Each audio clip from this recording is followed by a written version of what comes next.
Welcome to Kansas Ag Report. I'm Ken Rogers. On this week's program, we talk with Dan Halstrom, the CEO of the U.S. Meat Export Federation. We talked to him a few weeks ago at CattleCon, and it's been a big year for the meat export business. We'll also have features from the Kansas Soybean Commission, Kansas Department of Agriculture, and Kansas Grain Sorghum, along with the weekly update from the Kansas Livestock Association and market information from Pinion, a division of K-Coe Isom. Kansas Ag Report brought to you in part by the Kansas Soybean Commission, the Soybean Checkoff, progress powered by Kansas farmers. Kansas Farm Bureau, a grassroots ag organization representing the state's farm and ranch families since 1919, kfb.org. And the Kansas Wheat Commission, lending in the adoption of profitable innovations from wheat, online at kswheat.com.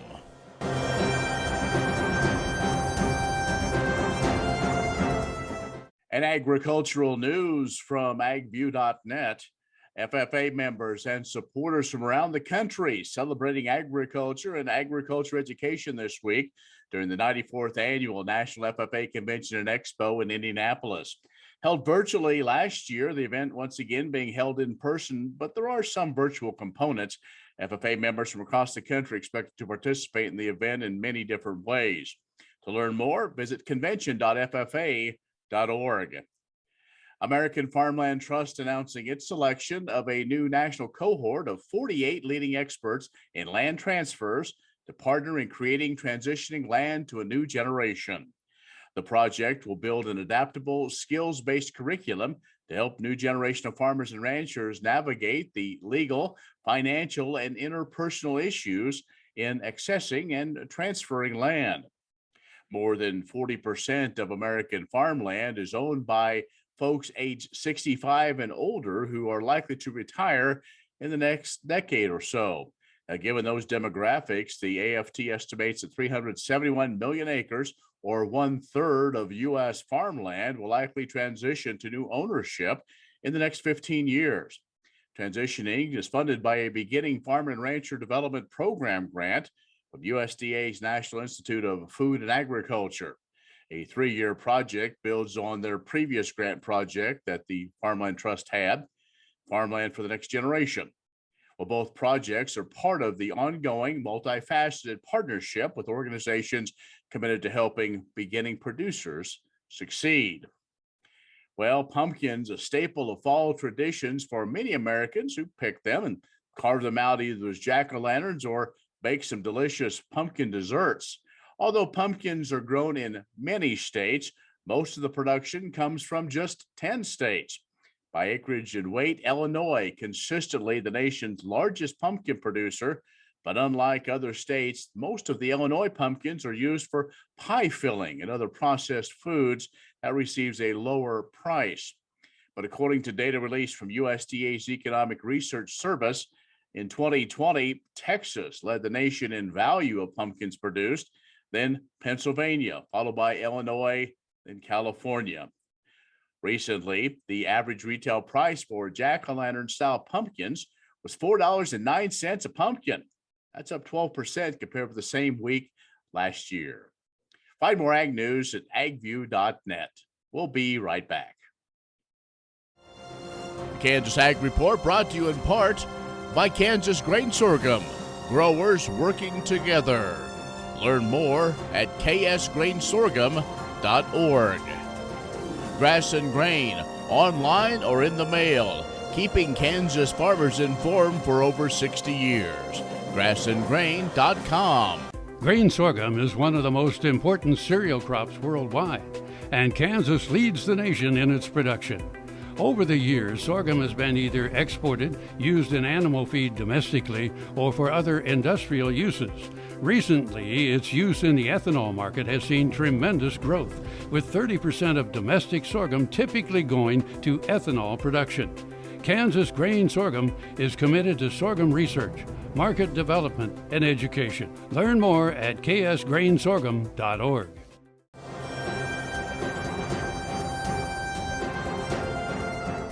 Joining us now is Dan Halstrom, the CEO of the U.S. Meat Export Federation. Dan, it's always great to talk to you, especially over the last couple of years. We're on a good pace. Without a doubt. June stats came out just a few days ago, and halfway mark of the year, we're on record pace. And I think the thing that stands out is that the demand globally for U.S. beef is not only is it resilient after the pandemic, but in a lot of cases we're seeing consumption exceed that of pre-COVID levels. So things are on a good path. And the other thing that's notable is that it's not one or two markets. We're seeing broad-based growth across quite a few markets, which is always healthy. Well, and it seems like that's where U.S. MEF was almost as aggressive as you could be during the pandemic. Others maybe backed off. You all were still, making those deals and assuring folks the quality of U.S. proteins. Right. Yeah, the one advantage to our structure is that most of U.S. MEF is based overseas. Mm-hmm. We have 19 offices around the world, and those folks, while we couldn't travel internationally, they could within their countries, and we really didn't miss a beat in that regard. And the other thing is that what we can do to invest and grow and educate in these newer regions, this will pay off long term, because really what we do primarily is tell the story and educate these buyers in these various markets. And I think we're starting to see some of that pay off. Well, it just seems like we get those monthly reports, you all get the data from USDA, and there's always high points. We're not necessarily worried about one particular country. Correct. You're working in some that ones that many of us who've been covering this for several decades now thought, how would that ever happen? And it's happening. Yeah, exactly right. And our mainstay markets, your Japans, your Koreas, Mexico, are very important. We get Japan and Korea through the halfway mark, are both over $1 billion in sales, which is record pace. But it's the Central Americas, Nicaragua, El Salvador, Guatemala. It's South America, it's Colombia, it's Peru, it's Chile. And then you've got this continent called Africa that nobody's paid much attention to, but I'll guarantee you in the next 3 to 5 years that we're going to see more and more business coming to the U.S. from Africa as well. Well, as we look kind of in a post-COVID world, but Dan, I think, we're all a little nervous because domestically, are we going to shut down? Or, we as Americans can't consume everything we're producing. That's exactly right. And there's no better example of that than beef variety meats and pork variety meats on the pork side. These are culturally not items that are consumed in the U.S., but we're adding a heck of a lot of value to these variety meats to places like Africa and Central America, Mexico, etc. So it's really about marketing that whole carcass, and I think that's the beauty of a lot of these export markets. Dan Halstrom is the CEO of the U.S. Meat Export Federation. We're going to take a quick break, come back with more in just a moment. The Kansas Wheat Innovation Center in Manhattan is rediscovering ways to get improved varieties and new genetics in the hands of farmers faster. Grower-led and checkoff-funded research initiatives are bringing about positive change. This grassroots leadership provides a strong voice in Topeka and Washington, D.C. Now is the time to partner with Kansas Wheat in moving wheat forward. Kansas Wheat Commission and Kansas Association of Wheat Growers. Farmers investing in their future and yours. Log on to rediscoverwheat.org. What if U.S. soybean meal were more than a commodity? If seed companies and the soybean checkoff built a better variety? That future is here. The time is now. To meet end-user demands, the soybean checkoff is investing in the compositional quality of soybeans, including meal. A message from the Kansas Soybean Commission, the soybean checkoff. Progress powered by Kansas farmers. Next time you see a beautiful field of corn, reach out and thank the farmers who work tirelessly to raise corn for livestock feed, renewable fuels, and exports to feed a growing world population. The farmers on the Kansas Corn Commission work for Kansas Corn with grower-funded checkoff dollars that support foreign and domestic market development, research, promotion, and education to expand opportunities for Kansas farmers. To learn more, visit kscorn.com. Many seed companies claim to offer the latest genetics, but how many have tested those genetics in soils just like yours? The Oldie Seed Know to Grow research program has fully tested the latest seed genetics in soils that are right in your neighborhood. The Oldie Seed Know to Grow program can recommend the best performing hybrids from technologies like Enlist, Extend, and LibertyLink that will optimize the yield and profit of every acre on your farm. Contact Oldie Seed today. Kansas Ag Report brought to you in part by the Kansas Livestock Association, supporting members' business interests and meeting consumer demands. KLA.org. Oldie Seed Farms, carrying soil-specific seed. Find them on the web at oldieseed.com. That's OHLDE seed.com. And Kansas Corn, building the future at kansascorn.com.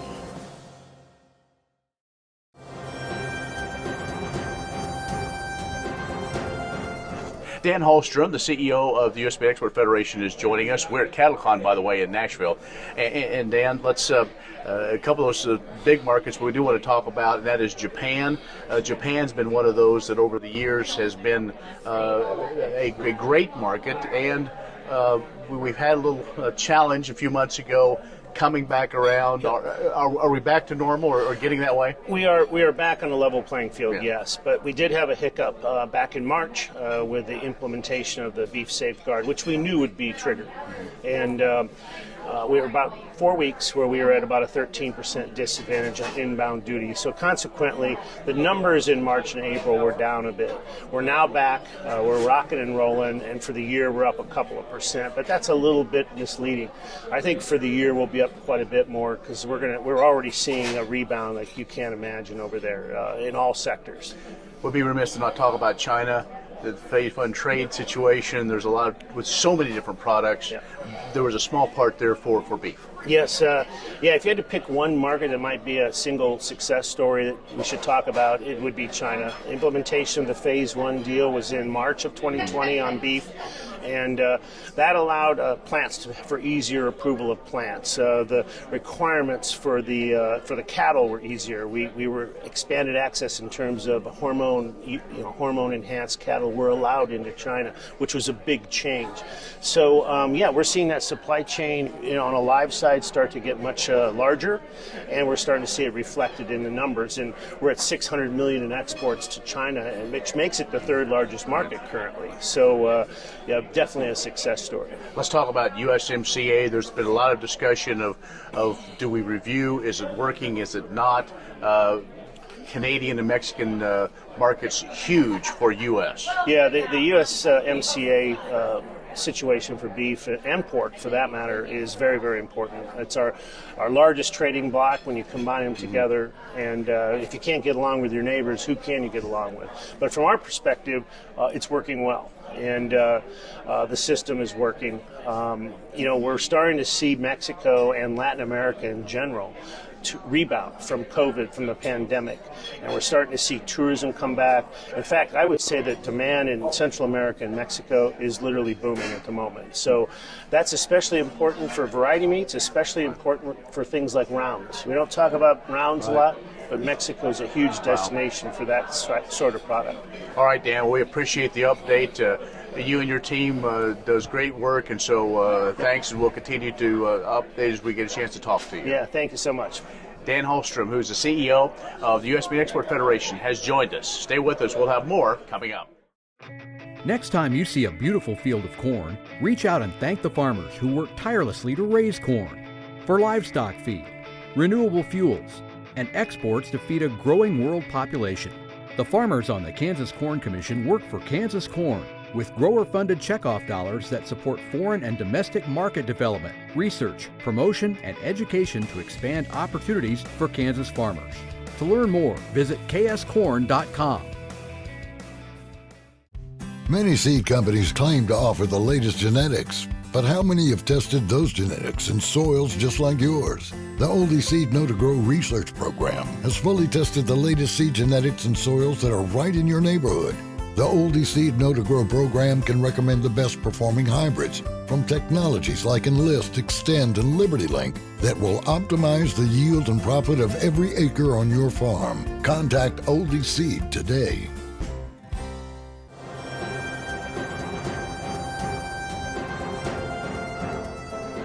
A big shift has taken place in the soybean market this year. Soybean oil, which comprises 20% of a soybean, is now driving crush values thanks to an uptick in demand mostly for renewable fuels. Historically, meal, which comprises 80% of a soybean's composition, has been the driver for soybean value to make livestock feed. The shift toward increasing oil demand has resulted in excess meal that has driven down costs for the livestock industry. The USDA Economic Research Services October report indicates that exports have slowed, but we could see increased domestic use if availability of alternative protein meal sources decline. Oil being the crush driver has also resulted in an emphasis of the food and fuel discussion.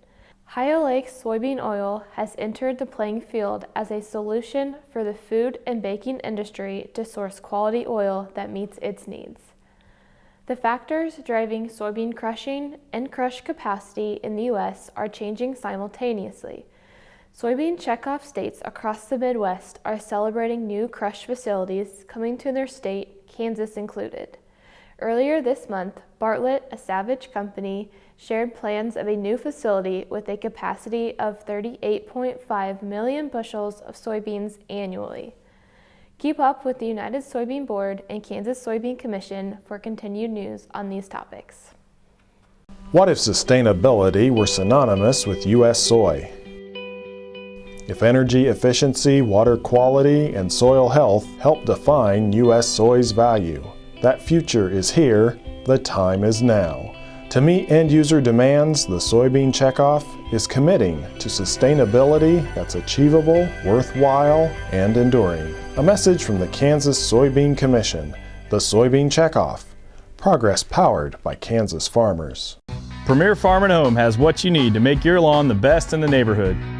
Hi, I'm Ken. We choose Premier Farm and Home for the professional look that we do ourselves. Feel free to stop in. You can also visit our website at heycow.com.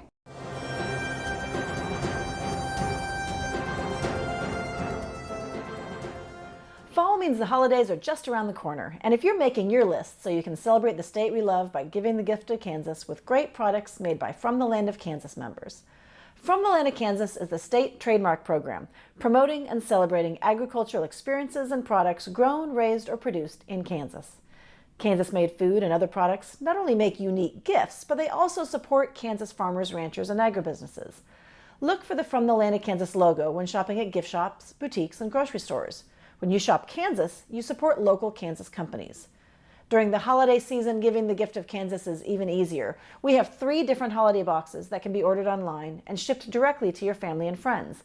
The Ad Astra box and the Kanza box offer different combinations of products from across the state, including sweet and salty snacks, baking mixes, and even goat's milk lotion.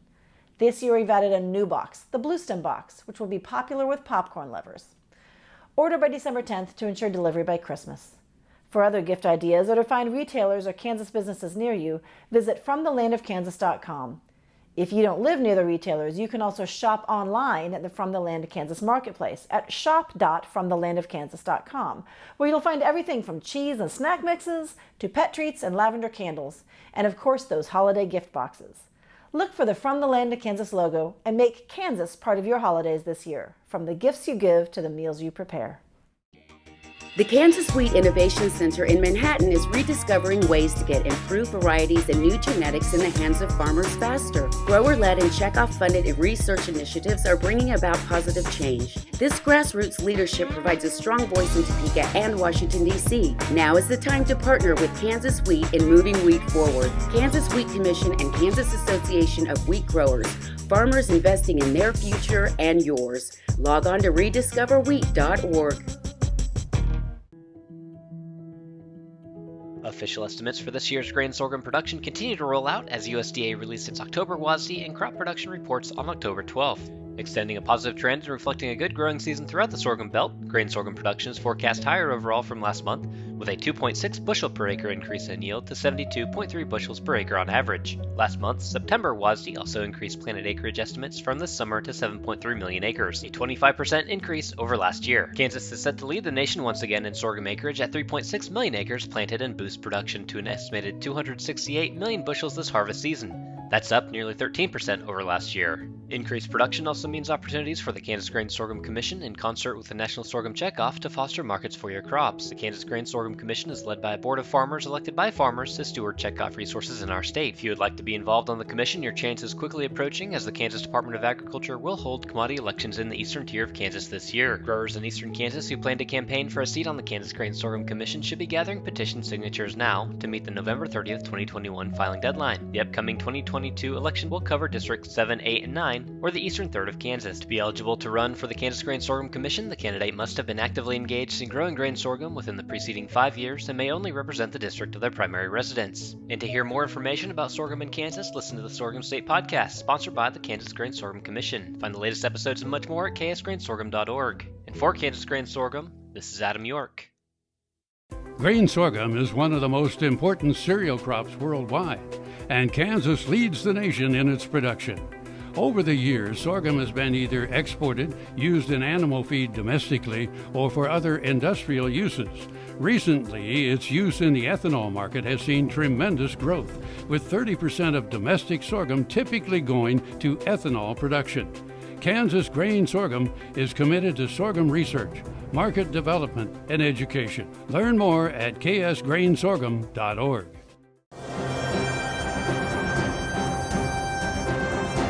Speakers scheduled for the Kansas Livestock Association Convention in Wichita, December 1st through the 3rd, will talk about the 2022 markets, industry issues being addressed at the federal level, and the latest in sustainability research.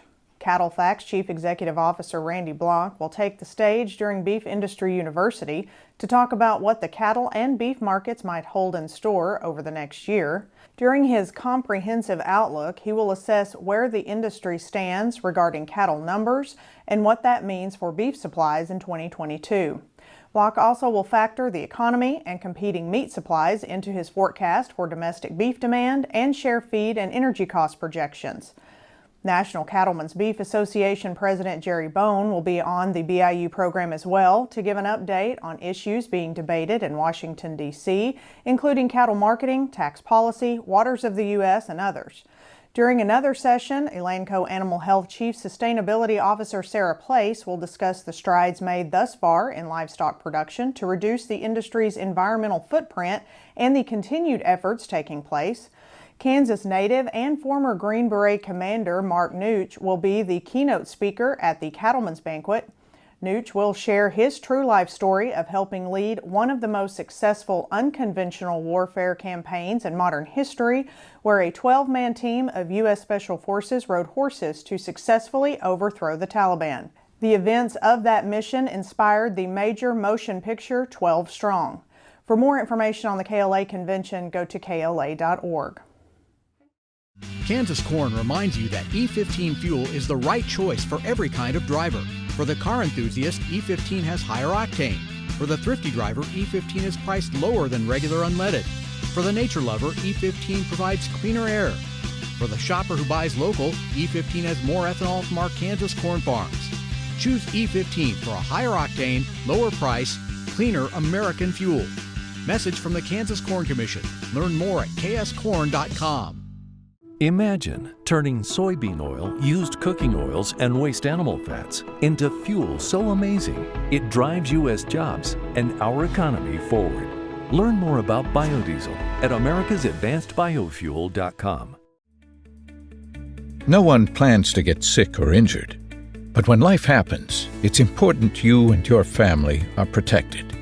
Kansas Farm Bureau health plans are there to provide continued health care coverage to meet your needs. Choose from a broad range of individual and family plans. And if you're over 65, we have options for you too. Learn more at kfbhealthplans.com or contact a Farm Bureau Financial Services agent near you. Premier Farm and Home has what you need to make your lawn the best in the neighborhood. Hi, I'm Ken. We choose Premier Farm and Home for the professional look that we do ourselves. Feel free to stop in. You can also visit our website at heycow.com.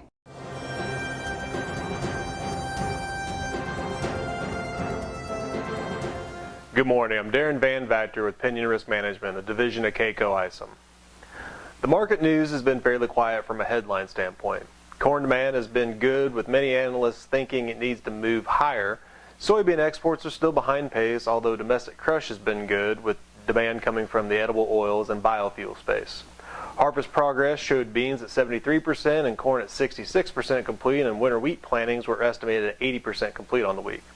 As for the markets, both grains and livestock made gains on the week. Corn strength has relied on solid demand, increased input prices for 22, and a lack of farmer selling. Wheat is just centered more around lower supplies of milling wheat across the globe, Russian export taxes, and making sure we get winter wheat acres planted. Soybeans really have been a follower as our export demand and increased production estimates continues to build our available stocks. Cattle had a nice bounce back after making a 2-week low in front of the Friendly Cattle on Feed report last week. Fats actually gained it all back and then some, pushing back above the moving averages near the 2-month highs. What does it all mean? Well, these are attractive levels, but taking advantage is easier said than done. If you'd like to discuss, please give us a call. I'm Darren Van Vactor, 888-452-8751. Be safe and have a great week. Well, that's our show this week. Be social with us online, KansasAgReport.net, or our social media channels. I'm Ken Rogers. Thanks for watching. We'll see you next week. Kansas Corn reminds you that E15 fuel is the right choice for every kind of driver. For the car enthusiast, E15 has higher octane. For the thrifty driver, E15 is priced lower than regular unleaded. For the nature lover, E15 provides cleaner air. For the shopper who buys local, E15 has more ethanol from our Kansas corn farms. Choose E15 for a higher octane, lower price, cleaner American fuel. Message from the Kansas Corn Commission. Learn more at kscorn.com.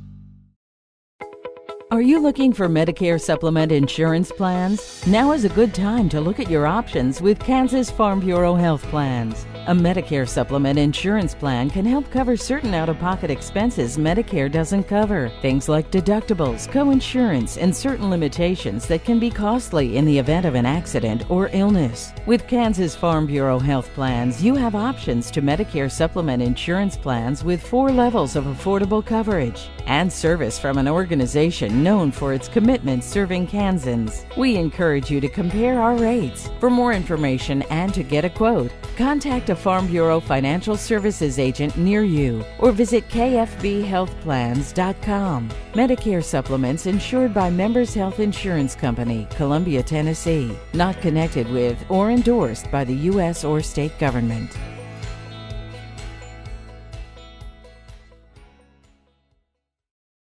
What if sustainability were synonymous with U.S. soy? If energy efficiency, water quality, and soil health help define U.S. soy's value, that future is here, the time is now. To meet end-user demands, the Soybean Checkoff is committing to sustainability that's achievable, worthwhile, and enduring. A message from the Kansas Soybean Commission, the Soybean Checkoff, progress powered by Kansas farmers. Premier Farm & Home has what you need to make your lawn the best in the neighborhood. Hi, I'm Ken. We choose Premier Farm & Home for the professional look that we do ourselves. Feel free to stop in. You can also visit our website at heycow.com.